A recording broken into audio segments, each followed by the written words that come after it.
Is a snapped rope stopping you from starting? If so, you need to replace your starter rope. The starter rope wraps around the pulley in your engine starter assembly. When the rope is pulled, it rotates the pulley, which rotates the starter hub. The hub has teeth on it that engage with the pawls on the flywheel. This turns the engine over, allowing it to fire and start. Starter ropes wear over time. With enough use, all starter ropes will eventually wear thin and fail. This wear can be greatly accelerated from aggressively pulling of the starter rope, or by pulling the entire length of rope out of the starter. Replacing the starter rope is a repair that you can do yourself, and I'm going to show you how. I'll begin by removing the top cover.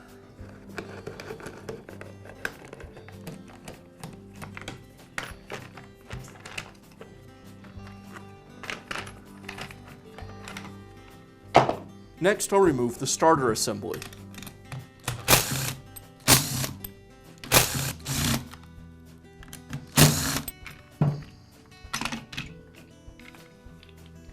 Now remove the starter rope from the pulley.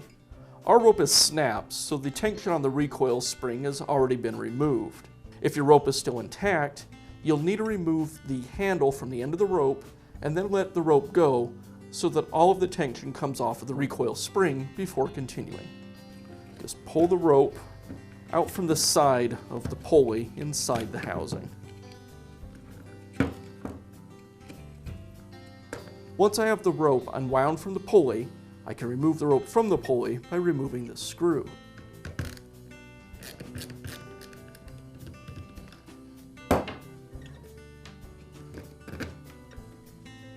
Now I can install the new starter rope, and it starts by first tensioning the pulley. The first thing I need to do is make sure that the pulley is spinning the right direction to pull the rope back into the housing.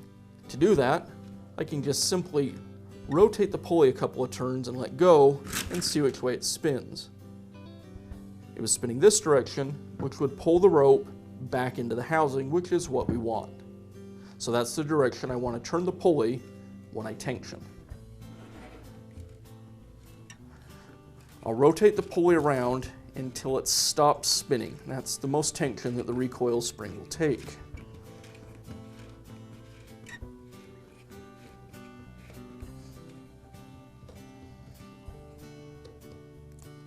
And it's stopped there. So now what I need to do is rotate the pulley back around until the hole where the rope passes through lines up with the hole in the starter housing for the rope. Right there. With this design of starter, the easiest way to install the rope is to go through the hole in the pulley,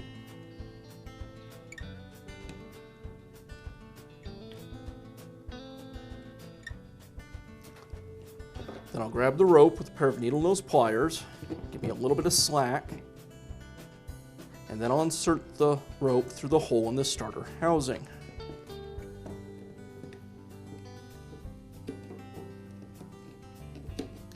I'll pull all the rope through the two holes until I have just a short tag end of about 2 or 3 inches. Now I need to secure the rope to the pulley. To do that, I loop the rope around, passing the rope underneath itself, and then tuck it down into those shoulders. With the rope passing underneath itself, it'll hold it more securely, and I'll secure it with the screw.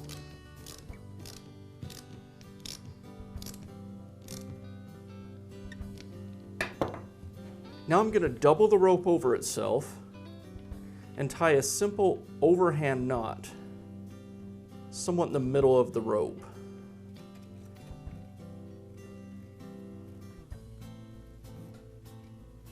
Now with that knot tied, I can let the rope recoil back into the starter, and it'll stop when the knot hits the housing. Here I have the old starter handle, and I'll remove the broken piece of rope from it. And now I can install it onto the new rope. Thread the rope through the bottom of the handle, tie another simple overhand knot in the end of the rope. I want to keep that tag end as short as I can. Pull that knot up into the opening on the handle. And now I can remove the knot that we tied in the starter, or in the rope at the starter housing, and allow the rest of the rope to recoil into the housing itself.